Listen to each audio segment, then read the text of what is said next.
المهم انه هل احنا هنفضل نشتغل بالطريقه دي انه اصل اسامه نبيه بيكره الاهلي، واصل اسامه نبيه زملكاوي، اسامه نبيه بيستبعد لعيبه الزمالك، بيستبعد لعيبه الاهلي، وانه احمد ناجي هيستبعد حراس الزمالك في المستقبل لما يرجع شريف اكرامي، يبقى انتوا عايزين توقعوا منتخب مصر. مش هدافع عن اسامه لانه مش محتاج دفاعي، لكن اقول لكم انه واحد من افضل المدربين المصريين. مش كلام كل المدربين اللي اشتغلوا معاه. هو مش محتاج دفاعي على فكره يعني. بس بصراحه انتوا بتهرجوا. يعني اذا كنتوا هتبصوا بالرؤيه المحدوده دي يبقى كل سنه وانتم طيبين. والله العظيم ثلاثه ولا الكره في مصر هتقوم لها اذا كنتوا هتفضلوا تحصروا النظره الضيقه في اهلي وزمالك اهلي وزمالك اهلي وزمالك اهلي وزمالك، وانا قلت زمان بس الحقيقه مش عارف اجيبها، بدور عليها مش عارف اجيبها، انه هيبقى عندنا زي الدوري البوروندي والدوري الرواندي والدوري التنزاني والقصه يانج افريكانز مع سيمبا التنزاني والجيش الرواندي مع الريونيون الرواندي والمريخ السوداني مع الهلال السوداني. لما تعمقوا قوي في الخناقات ما بينهم ما بقاش في كوره. ما بقاش في كوره. لما اتحدوا مره الهلال والمريخ الدنيا عليت، ومش عارف واحد منهم خد البطوله الثانيه الافريقيه وواحد وصل النهائي والدنيا مشيت كويس، بس لا صعب عليهم. قال لك لا مش مهم الكوره ولا المنتخب، المهم انه الهلال يبقى في السماء، المهم ان المريخ يبقى في السماء. النظره الضيقه دي تودي في 60 داهيه.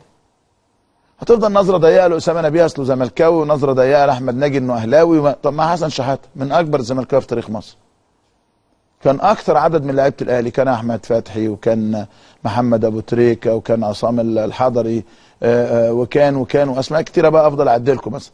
كان 6 أو 7 من لعيبه المنتخب من النادي الاهلي. حد قال اصله حسن شحاته بيجامل الاهلي عشان زملكاوي؟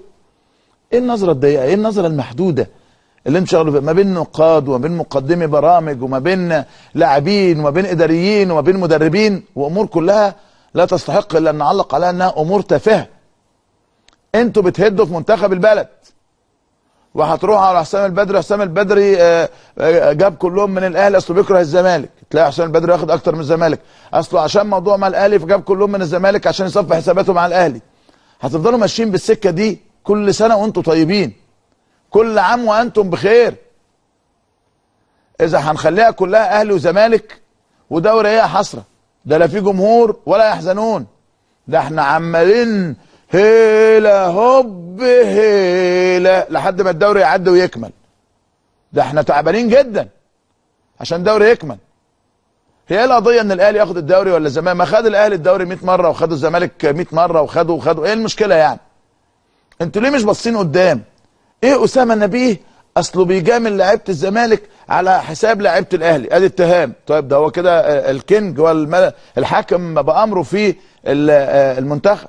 يقول لك اصل اسامه نبيه يشعر بتجاهل تام. ما تقول لي يا عم، ما تقول لي ناوي على ايه؟ هو بيتجاهل اللعيبه ولا هو الجبروت والحاكم بامره؟